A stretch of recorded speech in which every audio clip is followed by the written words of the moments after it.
Hello dear students, how are you all. कैसे हैं आप सब लोग। उम्मीद करता हूं कि आप सब लोग बहुत ज़्यादा शानदार, ज़बरदस्त और जिंदाबाद होंगे।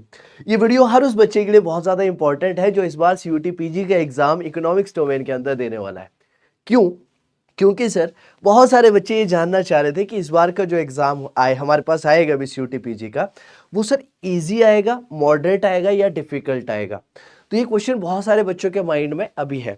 क्यों है सर? क्योंकि सर हम सबसे बेहतरीन यूनिवर्सिटीज़ को टारगेट करना चाहते हैं, जिसके अंदर दिल्ली स्कूल ऑफ इकोनॉमिक्स है, जवाहरलाल नेहरू यूनिवर्सिटी है, बीएचयू जैसी कुछ प्रेस्टिजियस यूनिवर्सिटीज़ हैं जिनके अंदर हम एडमिशन लेना चाहते हैं, लेकिन वहाँ पर सीट्स बहुत ज़्यादा स्पेसिफिकली लिमिटेड है। तो हमें एटलीस्ट कितना स्कोर करना चाहिए कि हमारा सिलेक्शन यहाँ पर देखने के लिए मिल जाए। सर 2025 का अगर मैं पेपर देखता हूँ तो मुझे लगता है कि 2025 का पेपर डिफिकल्ट है बच्चों के पर्सपेक्टिव से। हालांकि अगर एग्जाम को देखा जाए तो एग्जाम बहुत ज़्यादा डिफिकल्ट नहीं था 2025 का, लेकिन वहाँ पर जो फैक्ट बेस्ड क्वेश्चंस पूछे गए थे वो बहुत ज़्यादा अलाइंड नहीं थे। जैसे कि 2024 के डाटा से स्पेसिफिकली क्वेश्चंस पूछ लिए गए थे, कुछ क्वेश्चंस ऐसे पूछे गए थे जो कि 2019-20 के डाटा से रिलेटेड थे, जो कि बहुत सारे बच्चों ने पढ़ाई नहीं कर रखे थे उससे रिलेटेड। तो वो डेफिनेटली थोड़ा सा लेवल ऑफ एग्जाम को फिर डिफिकल्ट कर देता है।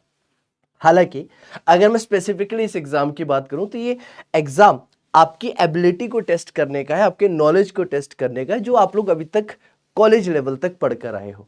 तो इस बार एग्जाम आप क्या एक्सपेक्ट कर सकते हो और आपको कितना एटलीस्ट स्कोर करना चाहिए इस बार कि आप लोगों का डेफिनेटली सिलेक्शन जो है वो बेहतरीन यूनिवर्सिटी के अंदर हो जाए। उसी से रिलेटेड पूरी की पूरी ये वीडियो है। तो इसको समझने से पहले हमें यह समझना पड़ेगा कि ओवरऑल जब से ये एग्जाम कंडक्ट करवाया जा रहा है तब से लेवल ऑफ एग्जामिनेशन जो है वो क्या रहा है, और इस बार आप क्या एक्सपेक्ट कर सकते हैं कि जो लेवल है एग्जाम का वो कैसा हो सकता है। तो बेटा ये ऑर्गेनाइजेशन आप लोगों को 2022 के अंदर एस्टैब्लिश होती हुई नजर आती है, यानी कि एनटीए जो है पीजी का एग्जाम 2022 से कंडक्ट करवा रहा है।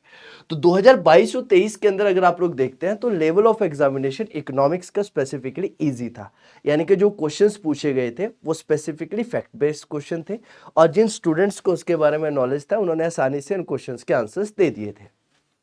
दूसरा, 2024 के अंदर जो एग्जाम आया वो मॉडरेट लेवल का था, यानी कि इजी टू मॉडरेट लेवल के अंदर कहीं ना कहीं पूरा का पूरा एग्जाम जो है वो लाइक कर रहा था 2024 वाला जो एग्जाम था।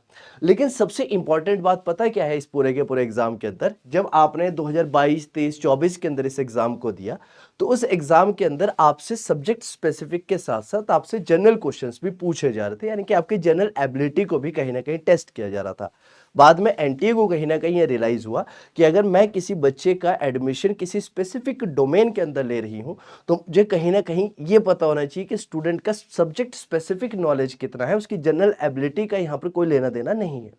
तो फिर आगे चलकर आपको ये स्पेसिफिकली एग्जाम आपके सब्जेक्ट डोमेन से होता हुआ दिखा, जिसका इंप्लीकेशंस आपको 2025 से देखने के लिए कहीं ना कहीं मिलता है। अब 2026 के अंदर जो आपका एग्जाम होगा वो भी आपका सब्जेक्ट स्पेसिफिक ही रहेगा, जहां पर इकोनॉमिक्स डोमेन से ही आपसे क्वेश्चन पूछे जाएंगे, यानी कि 75 के 75 क्वेश्चंस आपके सब्जेक्ट स्पेसिफिक डोमेन से रहने वाले हैं। अब सर लेवल ऑफ एग्जामिनेशन कैसा रह सकता है या फिर कैसा रहने वाला है इस बार का?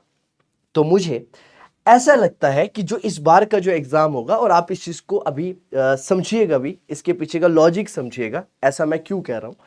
देखिए सर, एग्जाम के पर्सपेक्टिव से आपको दो चीजें समझनी होगी कि अगर एग्जाम इजी आता है या फिर एग्जाम डिफिकल्ट आता है, अगर इन दोनों के बीच में काफी ज्यादा गैप है तो इसका इंपैक्ट सीधा सा सीधा बच्चों के ऊपर ही देखने के लिए मिलता है। क्यों देखने के लिए मिलता है? हमें यह पता है कि जो एडमिशंस लेने के लिए जो सीट्स है पर्टिकुलर यूनिवर्सिटीज के अंदर वो लिमिटेड है।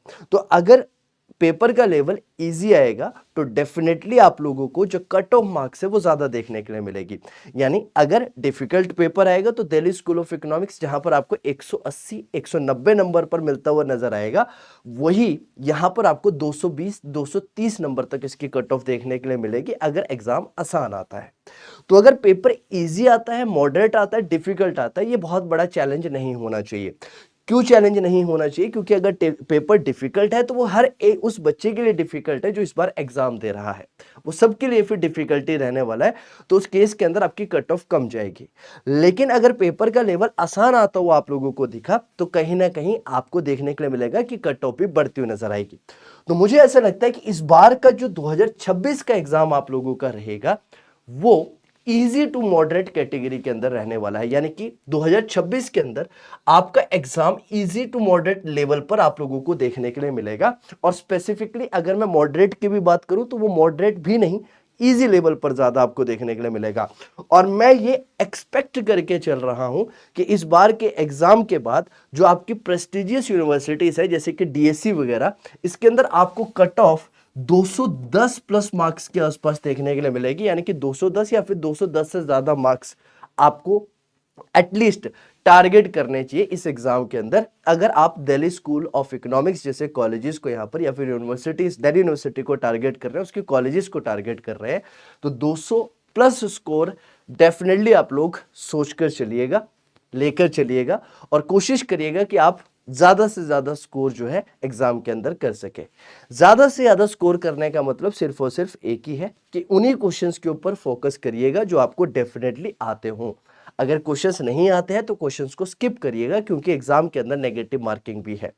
तो ये था ओवरऑल एनालिसिस आप लोगों का 2026 का इकोनॉमिक्स एग्जाम से रिलेटेड, राइट। तो इसी तरह की वीडियो के लिए जुड़े रहिए हमारे साथ। तब तक के लिए टेक केयर, जय हिंद।